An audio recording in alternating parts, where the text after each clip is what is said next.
It is a beautiful Thursday morning. Thank you very much for joining us again today. My name is Dakbo Arua Joy. And just around this time yesterday, we had a report that a helicopter crashed. Helicopter belonging to Bristol Helicopter Services, Nigeria, crashed somewhere in Lagos. But the good part of that story is that 11 people, the occupants in the helicopter, 11 of them were rescued alive. We see the sad part of that story is a reoccurring incident now that you have plane crashes, helicopter crashes in Nigeria, because one happened barely 6 months ago. Bristol helicopter crashed here in Lagos also. So we'll take a look at this morning. And to help us do the discussion, I have Mr. Samuel Akerele, former Secretary General, Aviation Roundtable. Thank you very much for joining us, sir. My pleasure. Also, I have Tunji Oketumbi, Head, Public Affairs Accident Investigation Bureau. Thank you very much for joining us also. You're welcome. All right, then let me start with you, Mr. Oketumbi. What really transpired yesterday? The Bristol helicopters themselves, or the agency or the company itself, is saying that no crash happened. What happened was their helicopter landed on water. And I was showing you a report here again. This newspaper was saying that the helicopter was coming from Port Harcourt, and some are saying the helicopter was going to Port Harcourt. What's the true picture? What really transpired yesterday?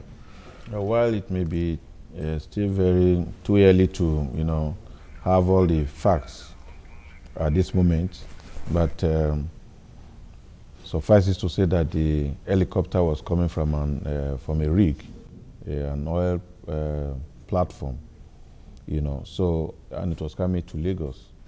So about 95 nautical miles to Lagos. Perhaps the helicopter had problem and the pilot had to take precautionary measures, which involved ditching the aircraft. So that's why you may not call it a crash. So ditching is what? Ditching is ditching. They are putting the plane down on the water in order to allow the passengers or all the occupants to escape, to exit the aircraft before something happens. So they did that on the ocean. That's the only, the best place that could happen. Yes, it's a very wide area. There was no, you carry out ditching when you know that for you to get to the nearest place to land is very, very limited, and anything could happen before that time. So you put the aircraft down, and there are procedures for that. Thank you. Let me go to you now, sir. What was the news you received about the helicopter crash? Well, just like everybody over the radio, just there's been an accident, a crash, and some people call it controlled ditching, which to me means the airplane malfunctioned, and then the pilot took precautionary measures to make sure there are no losses of life. So, but why is it that so we cannot call this a crash? Can we call this a crash? Well, once you don't land at the defined maybe runway or an airport, now you had an emergency, of course you crash landed. That's what it is. So it's like crash landing. That's like maybe because there was a malfunction, or what do you think happened in that plane? I'm sure something was not functioning properly, and the pilot being in charge, he knows there are checklists of what you should do. You bring out his checklist and look for the safest environment where I can put the airplane down to save lives. Okay, so tell us what. So when are we going to get the full details of what transpired in that plane? Because I heard you yesterday on 10 o'clock news.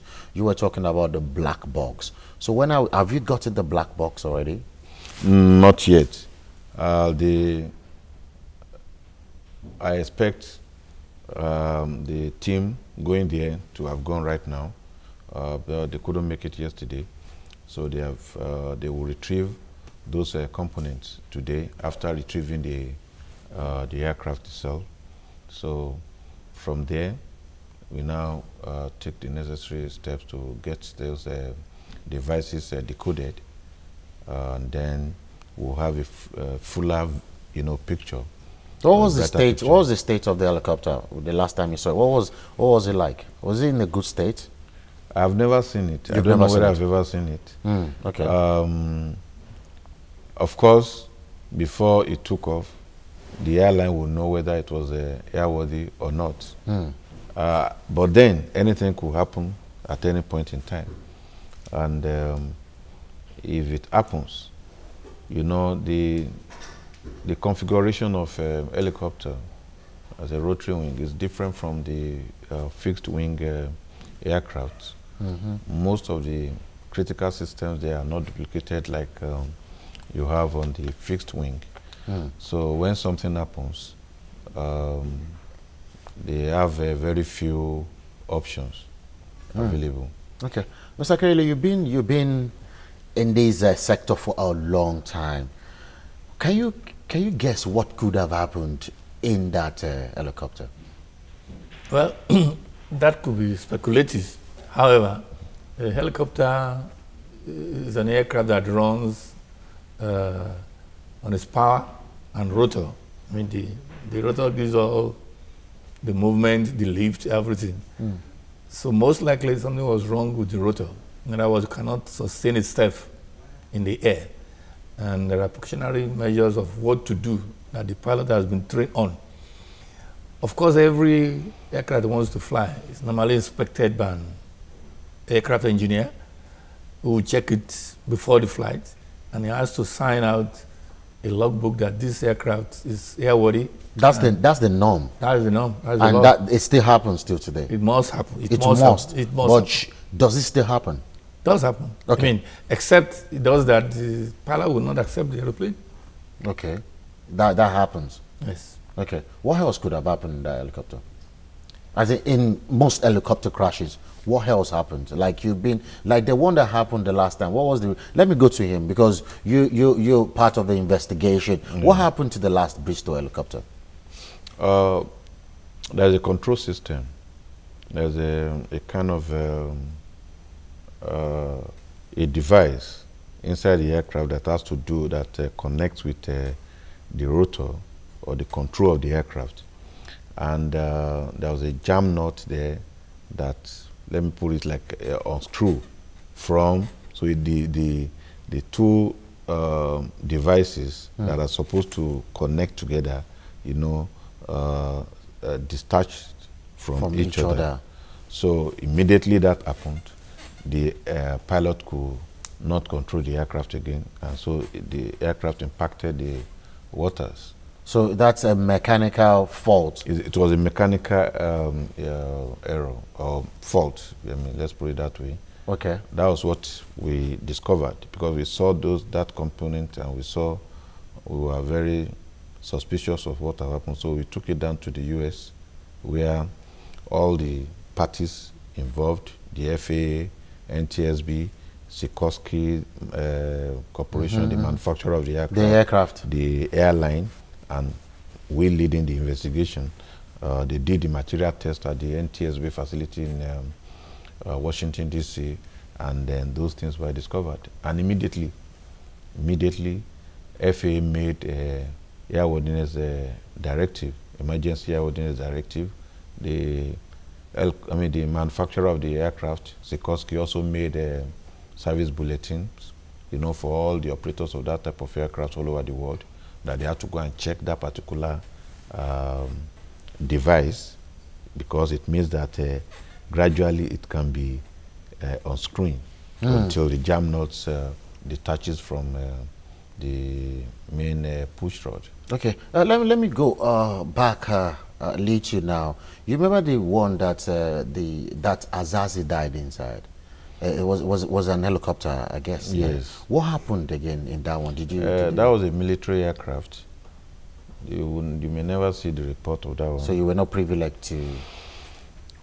I think they sought our assistance, and probably one of us participated in that investigation. But it's not something we discuss openly, because it's a military aircraft. Okay. And report was never even given to us, will never be given to us. Okay, okay. So Nigeria, I stand corrected, has attained the category 1 of air safety status. And even as that now that all these happen, is it not going to affect the status that we've achieved? And is it preventable? Talking about air crashes, can you say, is it preventable or avoidable? Well, to the first question, our FA category 1 will not be affected with this accident, because the category 1 is based on some checklist of what FA wants to check.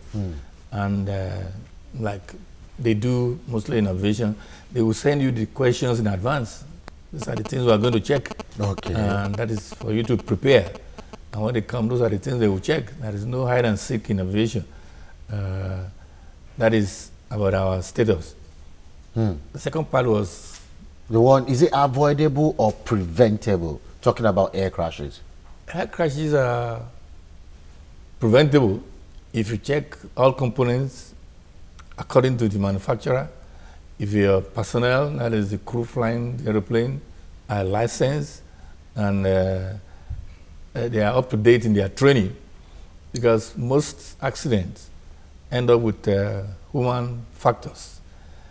Most times it's not the machine that actually behaves, the human beings, either the engineer on ground, the pilot flying, there could be some distractions. I was telling you that I just came back on vacation, and I remember Charles de Gaulle, just about a week ago, we were delayed on ground for about 30 minutes, and we were already on board, and everybody was wondering what is going on. Eventually, the captain said something was wrong with their windscreen, and they had to call for it to be replaced. I mean, so I'm sure if you didn't check properly, you will have taken us into the air with... So the safety first. Yes.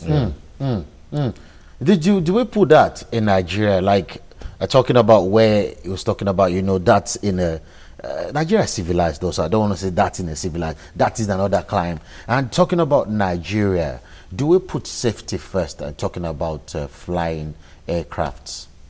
Well, if we didn't, aircraft would be flying off, dropping from the sky every day. But the sequence, the occurrence now, do you think is a normal one? Or people will say, why do we have an helicopter falling again after 6 months? Barely 6 months, though. This is general aviation, sort of. All over the world, the accident rate in general aviation is higher than the regular scheduled aircraft operations environment. Like I said, and I told you earlier on, the configuration of helicopter and the fixed wing aircraft or jet aircraft.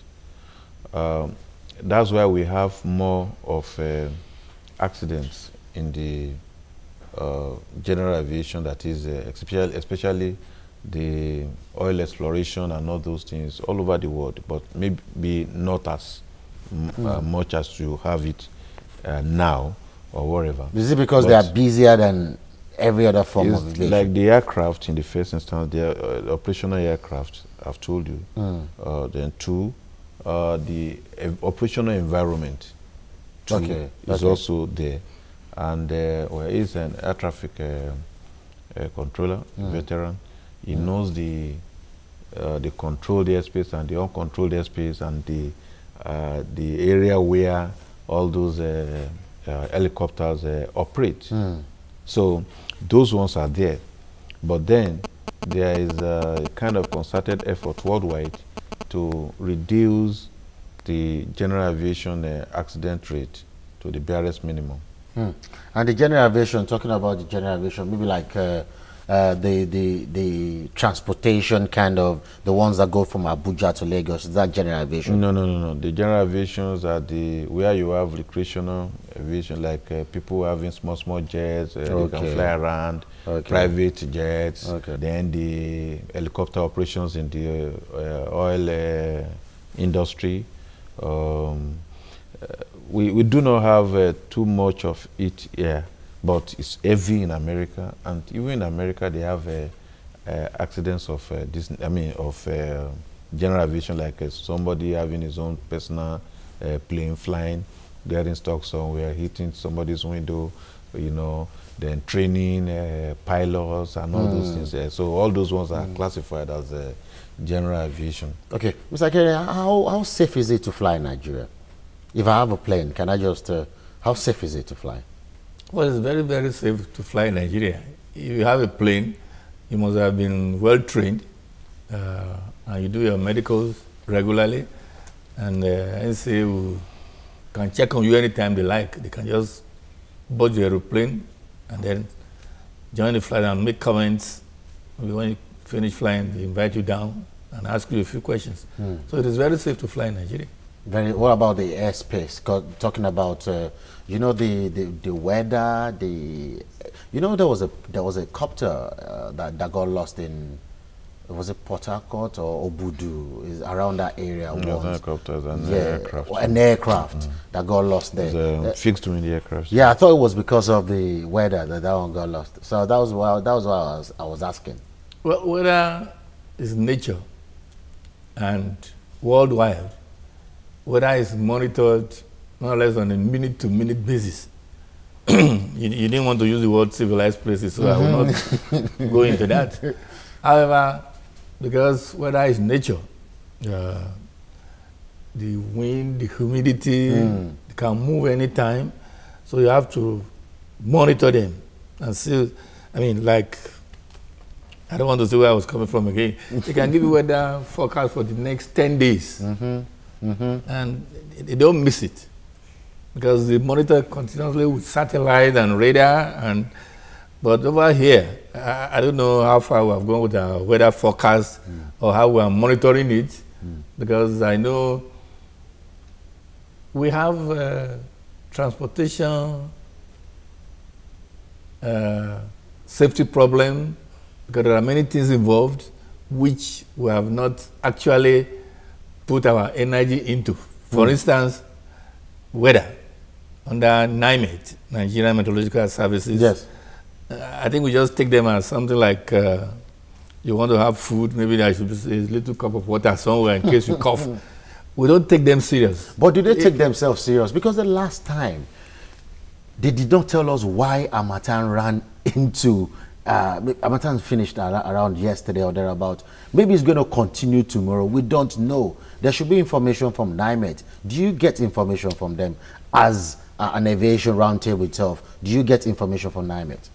Well, we don't. Do you rely on their information better still? Well, you have to rely because there's no other source of information. But the point is, they are not well funded. They don't have equipment and facilities that can monitor this weather on a minute-to-minute basis. As far as I know, the last time, how much money has government pumped into NIMET? How much are they generating?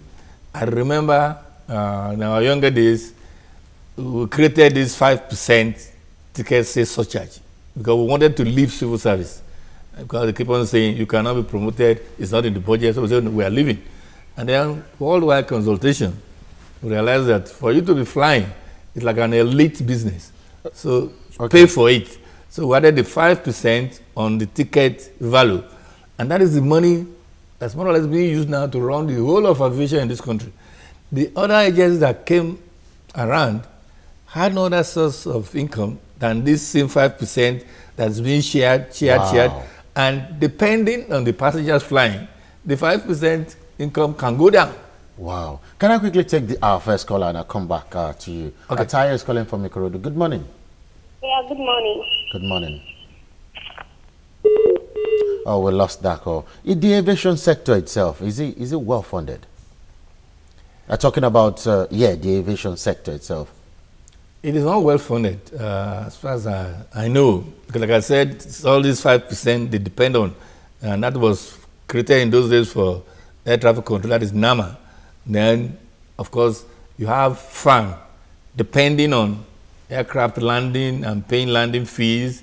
Most airports all over the world, they make their money from their terminal building, shops, all those things, and they make almost 70% of their money from that. What about Muritala Mohammed Airport? I don't know how much. I don't know how much money they are making. I'm not too sure they're making much money. They're up to 70% to run that airport. I don't think so. Okay. What about? Okay, can I quickly take this call and I'll come straight to you? Good morning. David. Good morning. Good morning, sir. Yeah, please, I want to ask a question Okay. from Mr. Samuel. Okay. Please, I want to know, did they have maintenance checkup for this helicopter crash? Maintenance what? Maintenance the checkup, yeah, for the I helicopters. think before helicopters The safety precautions, there yeah. should be maintenance checkup. All right then, David. Okay, of course they do, but like the president was saying, when this thing becomes almost a regular thing, I think we should also go and look inward to those doing the maintenance. It's not just to say a helicopter had a control, crash landing, all the people were saved. You have to go deep and go deeper. Now that it's becoming regular for a particular company, look at their maintenance system, look at those who are there, what are they doing, the human beings, and then the facilities that they have. Okay, so but you think so far, according to what you know, you think all these precautionary measures are being taken into consideration? Yes, because by law, General Civil Aviation Regulation, you must do all those things. Otherwise, NCA will not let it fly. Okay, let me go to you. The AIB, is it well funded? Well, we can do with more funding, and I think the authorities are looking at that. The National Assembly has just even conversed for more funding for AIB. So what would you do with the new money that they give you? What is it that you're lacking really? We are, barely managing to, maintain our staff, and we have the need for equipment. We have a laboratory that needs to be upgraded, that needs to be updated. We have, if you go, for example, to Washington, D.C. headquarters of NTSB, you have a lot of equipment that they used to do material tests on some devices and components. Okay, the material test of these planes. Yes, Can I quickly take Ezekiel, okay, and I'll come back to you. Ezekiel from Magodo. Good morning. Good morning, sir. Good morning, sir. I want to ask for the flight. We have Ezekiel, can you speak louder, please? We lost We lost that call again. Let me go to you now. So our personnel, size has increased over the years, and we collect 3% of the 5% he was talking about. Not 3 over 5 this time around, but 3 over 100. 3% of whatsoever is gathered as the sales tax. And that's not enough. It's definitely not enough. So if you get some samples there, where do you have a place here in Nigeria to test, or do you take them abroad? Well, if, like I told you, last year we had to take that Bristol. that device, yes, the Bristol, we have to take it to the US. Even the black box, we have a laboratory here to test the black box. Yes, to download information from the black box. However, it needs to be upgraded. Having said that, there are other facilities that we need to put in place, and of course, training. And don't forget, AIB is not permitted to charge. To get any revenue from any other source. That's the way it's done all over the world. So the money comes from from which purse? Well, from federal allocation and the 5% sales tax. Okay, now. We cannot charge anybody. We don't charge airlines. We don't take things from them, so as to maintain our independence and credibility. Yes. That's the way it is done all over the world. Accident investigation is show responsibilities, show work by the government to the people. Okay, let me take Azan from Lekki. Good morning. Good morning, Dr. Aruajwe. Good morning, sir. Good morning, Mr. Tetundi, and good morning, Mr. Achirili. Good morning, sir. I'm calling as a concerned Nigerian about the safety of our airspace and the safety of our aircraft.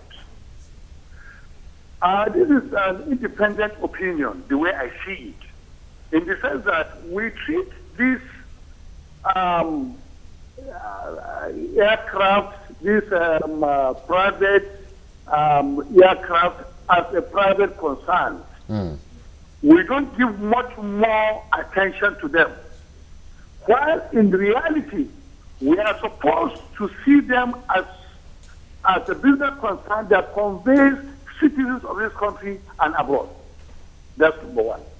Number two, Mr. Tetundi, as a media representative or AIB, you say something that baffles me, that you have not gone to the scene of the accident, and you are the eye, you are the ears of AIB.